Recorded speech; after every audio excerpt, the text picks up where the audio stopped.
Bonjour et bienvenue dans cette vidéo de récif captif où on va parler de l'évaporation. L'évaporation, c'est un processus naturel.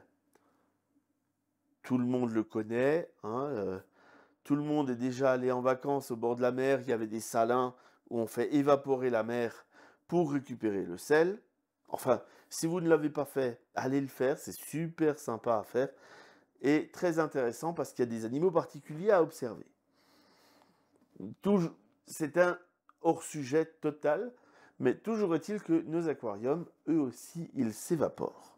Il y a une chose, importante, c'est que on ne peut pas lutter à 100 contre cette évaporation naturelle. Qu'on le veuille ou non, ça va s'évaporer. Par contre, il y a différentes choses à prendre en compte qui vont nous permettre de limiter ou d'augmenter cette évaporation. Première chose importante, c'est la température de la pièce. Si vous avez votre aquarium qui est à 25 degrés, que votre pièce est à 16 degrés, vous avez 9 degrés d'écart.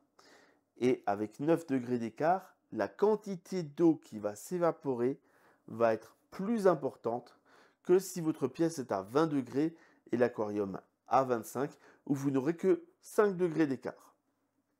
Plus l'air est froid, plus il va avoir la capacité à avoir un taux d'humidité élevé. Si l'air dans votre pièce est froid, ce qui peut arriver quand vous partez en vacances, eh bien, on va évaporer beaucoup plus d'eau que quand vous êtes là et que la pièce elle est à 19-20 degrés.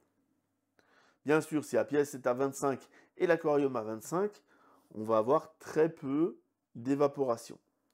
Donc ça peut être intéressant. Mais vivre dans une pièce à 25, voilà, hein, on aime ça en été parce que ça fait frais par rapport à dehors, mais on va pas faire ça toute l'année. Pour ce qui est de la différence de température, un exemple très simple, c'est quand vous allez en hiver dans un sauna extérieur. Un sauna, aïe aïe aïe, un jacuzzi extérieur.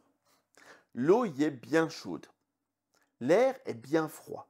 Et ben on voit carrément le nuage d'eau qui se dégage par l'évaporation. Et ça, c'est vraiment le meilleur exemple pour montrer que si l'air est froid et que l'eau est chaude, on va évaporer beaucoup. Et ce qui fait qu'il faut constamment réchauffer l'eau parce qu'elle va se refroidir. Et une fois qu'elle est froide, elle va beaucoup moins s'évaporer.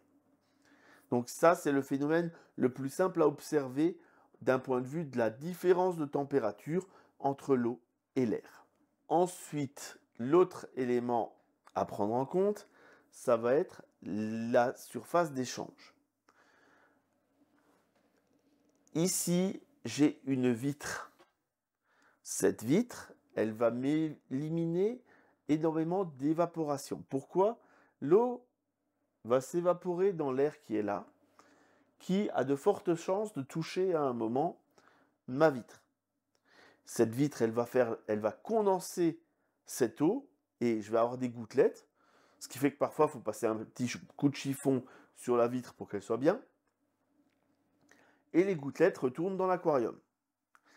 J'ai fait plusieurs essais et avec cette vitre, j'évapore 1 litre d'eau par semaine. Sans cette vitre, dans les mêmes conditions de brassage, je vais évaporer 5,5 litres d'eau par semaine. On peut déjà drastiquement changer l'évaporation grâce à une vitre. Les anciens vous diront, oui, mais ça va baisser ton pH parce qu'on a moins d'échanges gazeux. C'était vrai.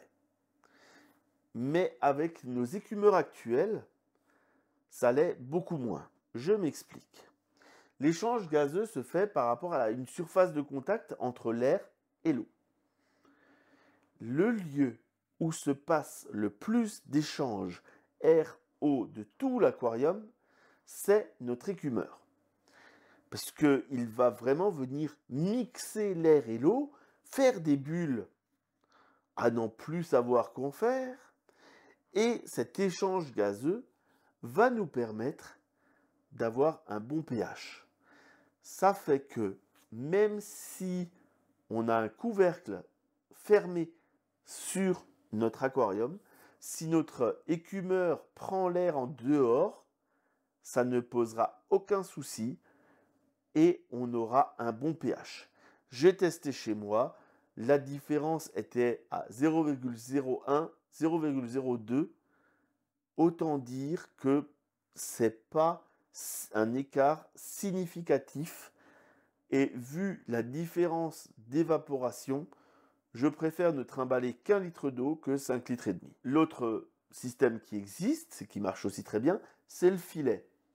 Donc lui, tout comme la vitre, va éviter le saut des poissons, mais va permettre un petit peu plus d'échange gazeux.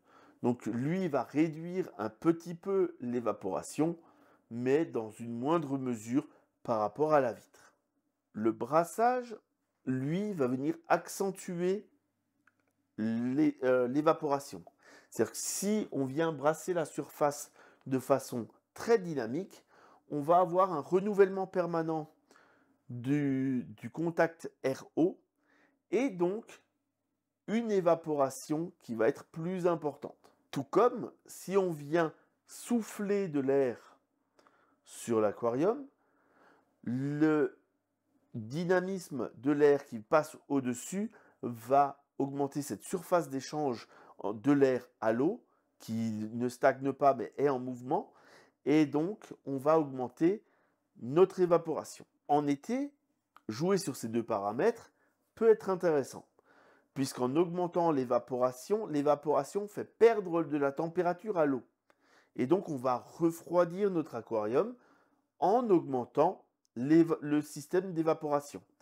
Bien sûr, il faut compenser, mais en augmentant la quantité d'eau évaporée, on va réduire la température de l'aquarium. Pour résumer, quels sont les facteurs à prendre en compte?